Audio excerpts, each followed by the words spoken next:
નમસ્કાર, આપ જોઈ રહ્યા છો સમાચાર સતત આપની સાથે હું છું ખ્યાતિ। મંત્રી જવાહર ચાવડાનો વાણી વિલાસ। જી હા, મીડિયા સામે અસભ્ય વાણીનો તેઓએ કર્યો છે ઉપયોગ। માળાવદર ખાતે આહિર સમાજના સંમેલનમાં તેઓ બફાટ કરી બેઠા। તેઓને જ્યારે વારંવાર પૂછવામાં આવી રહ્યું હતું કે શા માટે તેઓ ભાજપમાં જોડાયા, ત્યારે તેઓએ વાણી વિલાસ કર્યો છે। મંત્રી જવાહર ચાવડાનો વાણી વિલાસ બફાટ કર્યો। મીડિયા માટે અસભ્ય શબ્દનો પ્રયોગ કર્યો છે। માળાવદર ખાતે આહિર સમાજના સંમેલનમાં તેઓએ બફાટ કરી બેઠા।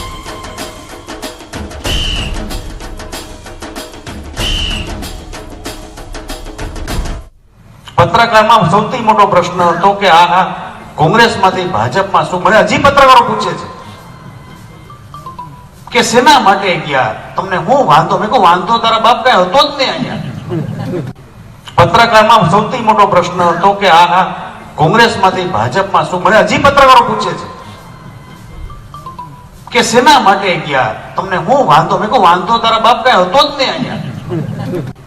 પત્રકારમાં સૌથી મોટો પ્રશ્ન હતો કે આ કોંગ્રેસમાંથી ભાજપમાં શું મળે। હજી પત્રકારો પૂછે છે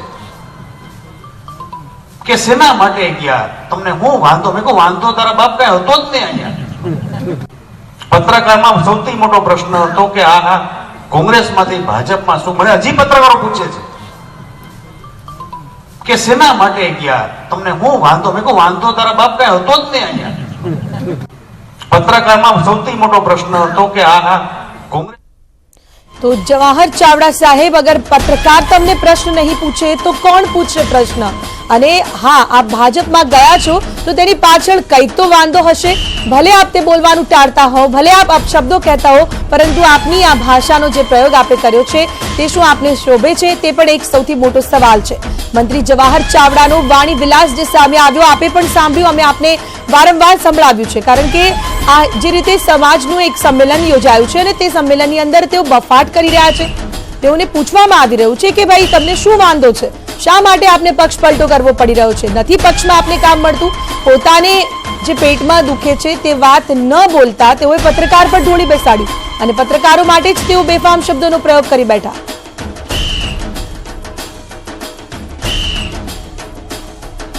મીડિયા માટે અસભ્ય વાણીનો પ્રયોગ જવાહર ચાવડા કરી બેઠા। મંત્રી જવાહર ચાવડા પત્રકારોને લઈને તેમને એમ કહેવું છે કે મને વારંવાર એક પ્રશ્ન પૂછવામાં આવે છે।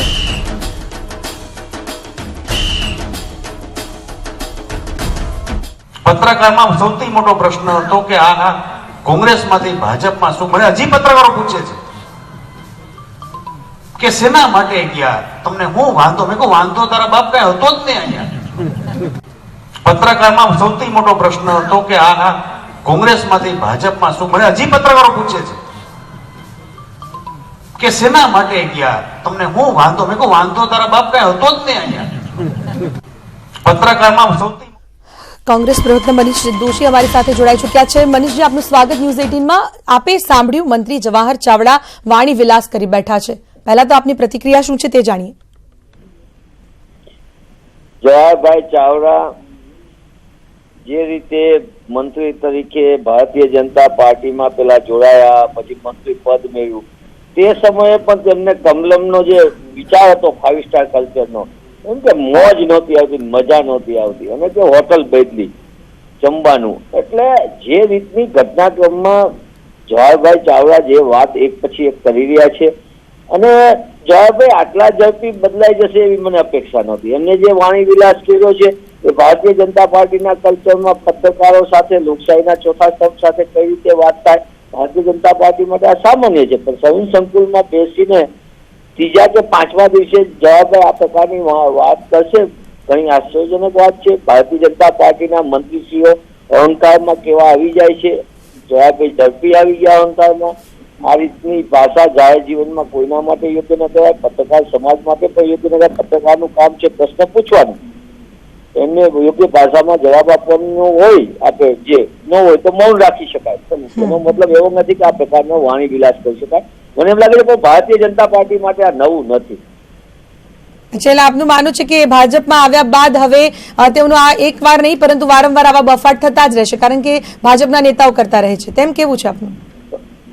નિશ્ચિતમાં ભારતીય જનતા પાર્ટીના દેશમાં કોઈ પણ જગ્યાએ લઈને તમે નીચે જિલ્લાના કાર્યકર્તા સુધી જુઓ, જવાહરભાઈ હોય કે કોઈ પણ હોય, ભાજપના નેતાઓ માટે જે રીતની ભાષાનો પ્રયોગ કરતા હોય છે, જે રીતને વાણી વિલાસ કરતા હોય છે, એ આ સામાન્ય ઘટનાક્રમ ભાજપ માટે કહેવાય. લોકશાહી માટે આ યોગ્ય નથી, પણ ભાજપ અને લોકતંત્રને કઈ લેવા દેવા બહુ હોતું નથી. જી મનીષજી, આભાર આપનો ન્યૂઝ 18 સાથે વાતચીત કરવા બદલ. પત્રકારમાં સૌથી મોટો પ્રશ્ન હતો કે આ કોંગ્રેસમાંથી ભાજપમાં શું મળે. હજી પત્રકારો પૂછે છે કે શેના માટે ગયા, તમને હું વાંધો? મેં કહું વાંધો તારા બાપ કઈ હતો જ નહીં અહીંયા. પત્રકારમાં સૌથી મોટો પ્રશ્ન હતો કે આ કોંગ્રેસમાંથી ભાજપમાં શું મળે. હજી પત્રકારો પૂછે છે કે શેના માટે ગયા, તમને હું વાંધો? મેં કહું વાંધો તારા બાપ કઈ હતો જ નહીં અહીંયા. પત્રકારમાં સૌથી મોટો પ્રશ્ન હતો કે આ કોંગ્રેસમાંથી ભાજપમાં શું મળે. હજી પત્રકારો પૂછે છે કે શેના માટે ગયા, તમને હું વાંધો? મેં કહું વાંધો તારા બાપ કઈ હતો જ નહીં. તો આ સમાચાર વધતા થતા જ તુરંત જ હવે વિવાદ બાદ જવાહર ચાવડા સ્પષ્ટતા આપતા નજરે પડ્યા. તેઓએ સ્પષ્ટતા આપતા કહ્યું છે, તળપદી ભાષામાં નિવેદન આપ્યું છે. ના કોઈ ઈરાદો મારો ખરાબ હતો પત્રકારોને સંબોધીને કહેવાનો, માત્ર આ ભાષા મારી તળપદી હતી. તળપદી ભાષામાં નિવેદન આપ્યું હોવાની સ્પષ્ટતા જવાહર ચાવડા કરી રહ્યા છે. પરંતુ લાગે છે કે તેમની વાત કરવાની જે અદા છે, તેમની વાત કરવાની જે સ્ટાઇલ છે, તે કદાચ આ પ્રકારની છે. કારણ કે જવાહર ચાવડા જ્યારે ભાજપનો કેસ ધારણ કર્યો ત્યારે પણ તેમને પૂછવામાં આવ્યું, તે સમયે તેઓ બોલ્યા હતા કોંગ્રેસમાં મજા નહોતી આવતી. આ શબ્દનો પ્રયોગ પણ તેઓ કરી ચૂક્યા છે.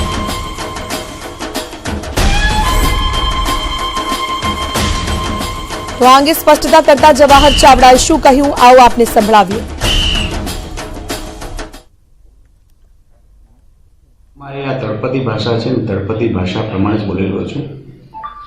કોઈ ઇન્ટેન્શન ખરાબ નહોતો વાત કરવામાં, પણ મારો પ્રશ્ન સૌથી મોટો એ છે કે મારા 20 મિનિટના પ્રવચનમાં તમને 3 સેકન્ડ જ દેખાય છે. Why can't press be positive?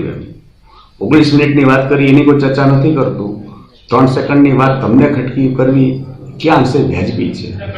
અમારી આ તળપદી ભાષા છે ને, તળપદી ભાષા પ્રમાણે જ બોલેલો છું. કોઈ ઇન્ટેન્શન ખરાબ નહોતો વાત કરવામાં, પણ મારો પ્રશ્ન સૌથી મોટો એ છે કે મારા 20 મિનિટના પ્રવચનમાં તમને 3 સેકન્ડ જ દેખાય છે. Why can't press be positive? 19 મિનિટની વાત કરી એની કોઈ ચર્ચા નથી કરતું, 3 સેકન્ડની વાત તમને ખટકી કરવી ક્યાં અંશે વ્યાજબી છે?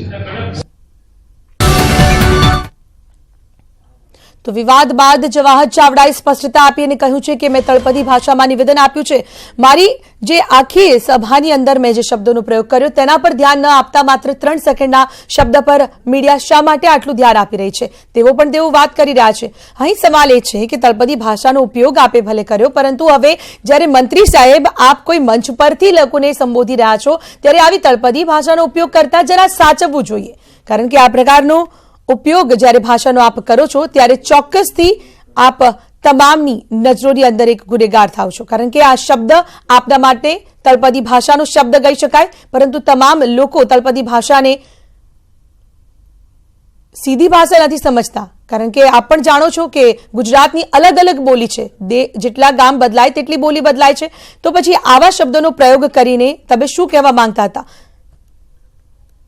જવાહર ચાવડાના માત્ર આ પહેલી વખત, પરંતુ જ્યારે તેમણે ભાજપનો કેસ ધારણ કર્યો તેવા સમયે પણ પત્રકારો દ્વારા તેમને પૂછવામાં આવ્યું હતું કે ભાજપની અંદર 30 વર્ષમાં કોંગ્રેસની સેવા કર્યા બાદ ભાજપમાં આપ જોડાઈ રહ્યા છો, શું કારણ છે? ત્યારે તેમણે કહ્યું હતું માત્ર એક જ શબ્દમાં કે કોંગ્રેસમાં મજા નહોતી આવતી. એટલે અહીં ક્યાંક વાત કરવાની આપની જે સ્ટાઇલ છે, આપનો જવાબ આપવાનો જે અંદાજ છે તે જ અલગ છે. પહેલા તેઓએ શું કહ્યું હતું તે પણ આપને આવો સંભળાવીએ. સૌથી મોટો પ્રશ્ન હતો કે આ કોંગ્રેસમાંથી ભાજપમાં શું મળે. હજી પત્રકારો પૂછે છે કે શેના માટે ગયા, તમને હું વાંધો? મેં કહું વાંધો તારા બાપ કઈ હતો જ નહીં અહીંયા. પત્રકારમાં સૌથી મોટો પ્રશ્ન હતો કે આ કોંગ્રેસમાંથી ભાજપમાં શું મળે. હજી પત્રકારો પૂછે છે કે શેના માટે ગયા, તમને હું વાંધો? મેં કહું વાંધો તારા બાપ કઈ હતો જ નહીં અહીંયા. ભાષા છે ને, તળપદી ભાષા પ્રમાણે જ બોલેલો છું. કોઈ ઇન્ટેન્શન ખરાબ નહોતો વાત કરવામાં, પણ મારો પ્રશ્ન સૌથી મોટો એ છે કે મારા 20 મિનિટના પ્રવચનમાં તમને 3 સેકન્ડ જ દેખાય છે. Why can't press be positive? 19 મિનિટની વાત કરી એની કોઈ ચર્ચા નથી કરતું. 3 સેકન્ડની વાત તમને ખટકી કરવી ક્યાં અંશે વ્યાજબી છે? તો અમે આપને બંને તેમના વાક્યો સંભળાવ્યા છે. એક બાજુ ત્યાં વાત કરી રહ્યા હતા પત્રકારોની, અને પત્રકારોની વાત કરતા તેમણે જે રીતે જે શબ્દનો પ્રયોગ કર્યો છે ત્યારબાદ તેમણે સ્પષ્ટતા પણ આપી છે. મંત્રી જવાહર ચાવડાનો વાણી વિલાસ સામે આવ્યો અને મીડિયા માટે અસભ્ય વાણીનો તેમણે ઉપયોગ કર્યો છે તે વાતની સ્પષ્ટતા કરતા તેમણે કહ્યું કે હા, મેં વાતનો ઉપયોગ કર્યો છે, જે શબ્દનો પ્રયોગ કર્યો છે, પરંતુ તે તળપદી ભાષા છે જેની અંદર આ બાબત ખૂબ જ સામાન્ય છે તેવું જ તેમનું કહેવું છે.